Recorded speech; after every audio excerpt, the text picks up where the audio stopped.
Welcome back to another episode of Leatherneck Insider. I'm Patrick Cummings. And I'm Luke Little. We'll be taking you all over Macomb today for sports from Macomb High and, of course, our Leathernecks. We're starting things off with our TSSR Game Time Live Athlete of the Week. Leatherneck Insider reporter Kobe Blackmon has more with this week's winner. Welcome back to another segment of TSSR Game Time Live Athlete of the Week. This week I'm with Luke Drugamiller. Luke, how are you? I'm doing well. How are you? I'm doing good. And starting off with the last game, 8 punts, 43.5 yards, 4 inside the 20. What's your mindset going into each game, and how do the coaches help you prepare? Well, just coaches, I have a lot of confidence in my coaches, but also in our schemes. We have always a great game plan with Caraway, putting together a great system for the week, and so you can have a lot of confidence with that, and knowing that my gunners are going to get down there, Chevy's going to snap the right balls, and so I have a lot of peace of mind going in each game, just because I have so much confidence with the way the coaches and the team have prepared. So it's easy for me to do my job. Yeah, and talk me through the mindset of a punter, just the mind in general. How do you put that much accuracy and strength on it? Yeah, so it's a niche position. So it's a very weird position because it's one of the only positions in sports when your team does bad, that's when you go in. And so it's always my mindset with that is just try to help the team whatever I can. But there's different punts. So when you're more backed up, you want to obviously try to hit it farther down the field. When you're closer, you want to hit a more pin punt, have a little more touch on it. So there's different types of punt, different ways that I can do it. But yeah, it's all situational where you're at in the field, and sometimes you gotta try to boom one, and sometimes you just gotta touch one and try to get inside the 10. So yeah. Yeah, for sure. And I saw you kick field goals in high school, and Western has a pretty good kicker in themselves, and Chada. And you two had a competition. Just going back, every time you make a kick, who you think will win? Chada's not bad. He's having a great season. You put $100 on the line, me and Chada, who's winning a field goal competition. It's got to be me any day of the week. It's a secret power of mine. I can kick 60-yard field goals. So all the specialists can attest to that. All right, we may have to see that challenge soon. Thank you, Luke, for your time. This is Kobe Blackmon, reporter for Leatherneck Insider. Thanks, Kobe, and congratulations to Luke Drugamiller for winning Athlete of the Week. Now keeping on the gridiron for some football highlights from last week. After a close homecoming loss to Charleston Southern, the 1-7 Leathernecks hit the road again, still trying to get their first conference win and break their 5-game losing streak. This time, they would be playing in the home of the Tennessee Titans, not to face the NFL team, but the local conference opponent, the 2-5 Tigers of Tennessee State. We're going to start things off in the first quarter for the conference game on the defensive side of the ball. Tigers quarterback Byron McNair is under pressure, looks to his right and finds a man, however, gets tackled out of bounds for a loss to force a field goal on 4th down. A few minutes later, now down by 3, Leathernecks back the Tigers into their own red zone, and it's tipped and picked off by the Leathernecks and taken all the way back into the end zone. Malini Tia gets the pick 6, and the Leathernecks take the lead going into the second quarter. However, they would not be able to hold this lead forever, as early in the second quarter, down by 3 again, freshman quarterback Kaysen Carswell tries to take the lead back with a deep pass to Damari Davis outside the numbers, takes it all the way in his first game back after being absent last week against Charleston Southern. Leathernecks get the lead again. Back over to the defensive side of the ball, and the Leathernecks need to get a stop to maintain the lead, and that's exactly what they do, stopping the run at the line and forcing the Tigers to settle for a field goal, keeping the Leathernecks in the lead by 1. Late in the second quarter, and the Leathernecks lead is being threatened once again. This time, the stop is made by senior linebacker Kevin Washington Jr. to end the Tigers' momentum and prevent them from scoring before halftime. We start off the second half of the game the same way we ended the first, on the defensive side of the ball, with Kevin Washington Jr. yet again finding his way through the line to the quarterback for his second sack of the game. We won't rejoin the Leathernecks until late in the third quarter. Kicker Antonio Chadha knocks down a 51-yard field goal to regain the lead going into the fourth quarter. Having the lead, the Leathernecks only need to hold off the Tigers on defense to win this game. Our first big play comes from senior DB Christian Pierce, who makes a tackle in the backfield to force a 4th down punt. We move to much later in the fourth quarter with a 3rd and long situation for the Tigers. McNair, under pressure, decides to take a shot at the sideline, but he gets intercepted by freshman Don Paul Keith, and the Leathernecks are able to chew up most of the remaining clock to try and seal this game away. However, the Tigers use their remaining timeouts to get one more drive. The final play of the game, and it's freshman Joe Edwards who knocks him all the way back for the sack to end the game 17-16 in favor of the Leathernecks. The Tigers would fall to 2-6 overall in the season. Meanwhile, the Leathernecks would break their 5-game losing streak and get their first conference win of the season and advance to 2-7 overall. Yeah, certainly a much needed victory, well earned by our players. Went into this football game knowing that it was going to take a complete team effort, as it usually does, to get a victory on the road in conference. Certainly very difficult to do. So proud of our players. I told the team in the locker room right after the game it was most definitely the best defensive performance that we've had in my 2 seasons here, complemented by really excellent special teams play. And offensively certainly wasn't our day, but protected the football. And, as we say as a team, when you don't turn it over, you're never out of it. So really all 3 phases contributed significantly to that win. And again, proud of our players and happy for them. Excited to continue to work here into our bye week to improve our football program. The Leathernecks are on their bye week today, but will be home next week to face off against Lindenwood at 1 p.m. Coverage of the game can be found on ESPN+. We're heading to a short break, but when we come back, we'll bring you more WIU football and take you down to Macomb High for some local action.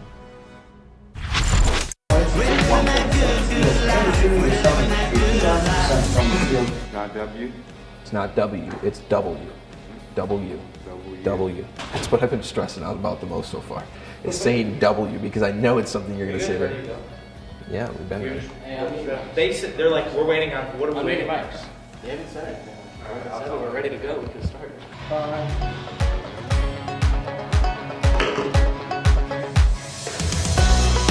Hello everyone, I am Will Thomas. And I'm Dane Mackley. Welcome to this week's edition of Leatherneck Insider.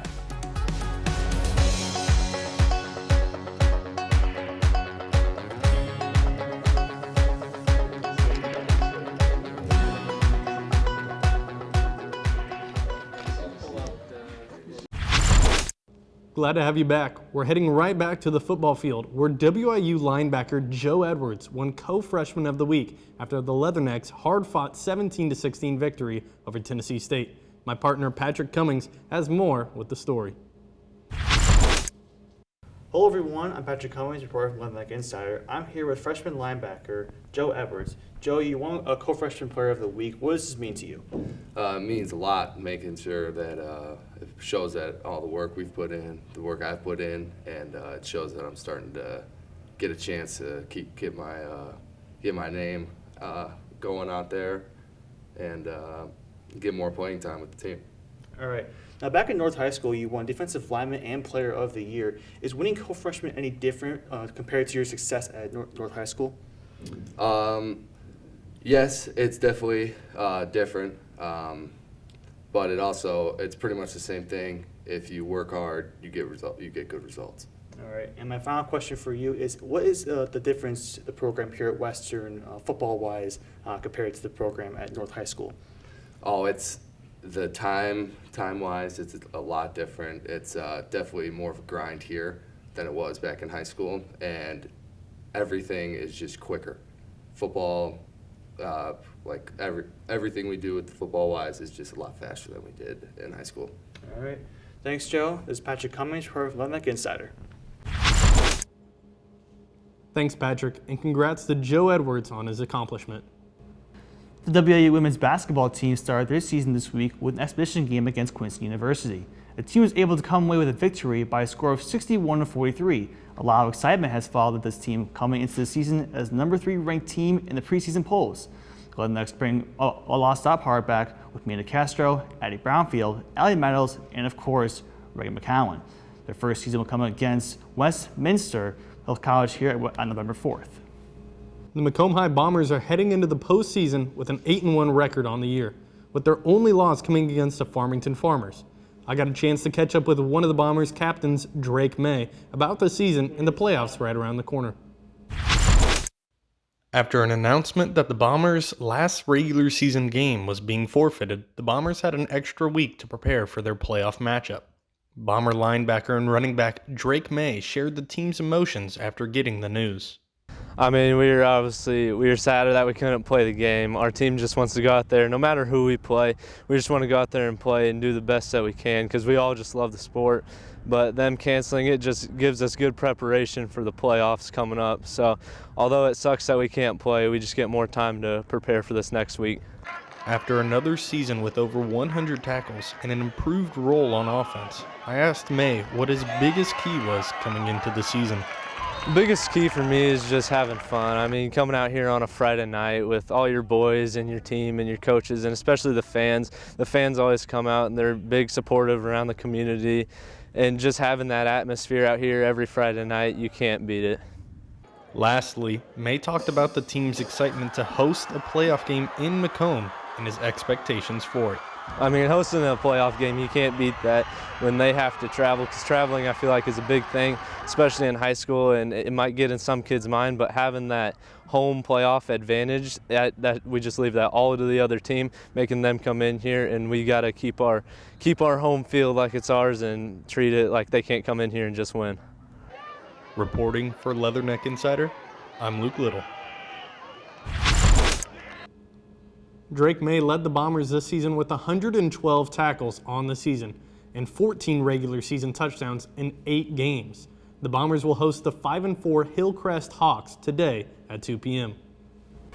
We're heading into one final break, but don't go away just yet. We still have Kobe's Corner coming your way with some throwbacks. We'll see you there. Taking me home, taking me home. Here, I engineer the future. Taking me home, bring me back. Here, I have countless opportunities. Taking me home, bring me back. Here, I do research.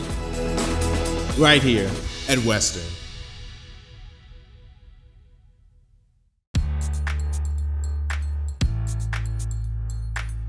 Your vision. My goal is to work at a top 100 television station as a reporter, anchor, and a producer. Our mission. Thanks to Western, I have a resume that would beat out most students from the top journalism schools in the country. This is Western Illinois University. I am a success story. I am a Leatherneck.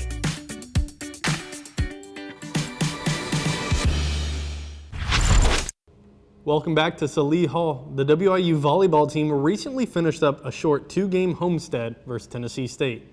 After losing 3 conference games in a row, the Leathernecks were looking to bounce back against the Tigers, both teams looking to climb in the rankings. The Leathernecks went up 2-0 in their first match against the Tennessee State Tigers, but then would allow them to crawl back to make it 2-2. The Leathernecks would shut it down from there, taking set 5 and sweeping the Tigers 3-0 on Saturday. The Leathernecks improved to 4-6 in conference play, while the Tigers fall to 0-12, looking for their first conference win. The Leathernecks are in St. Charles, Missouri today, taking on the Lindenwood Lions at 2 p.m. Well, Luke, it's now time to show Kobe's Corner coming your way for the first time. I don't think he's going to be talking about the Bears this time, though. Take it away, Kobe. Welcome you back to another segment of Kobe's Corner. Hope you all had a great week. As college basketball season quickly approaches, it's only right we take a trip down memory lane and look back at some of the greatest collegiate basketball seasons of all time. Let's start with the 1976 Indiana Hoosiers, coached by the legendary Bob Knight. This team was the definition of perfection. 32-0, the last men's team ever to go undefeated, on their way to a national title, led by Scott May, Quinn Buckner, and Kit Benson. The Hoosiers were disciplined, tough, and dominant on both ends of the floor. Every game felt like a statement, and they closed it out with a championship that still stands the test of time.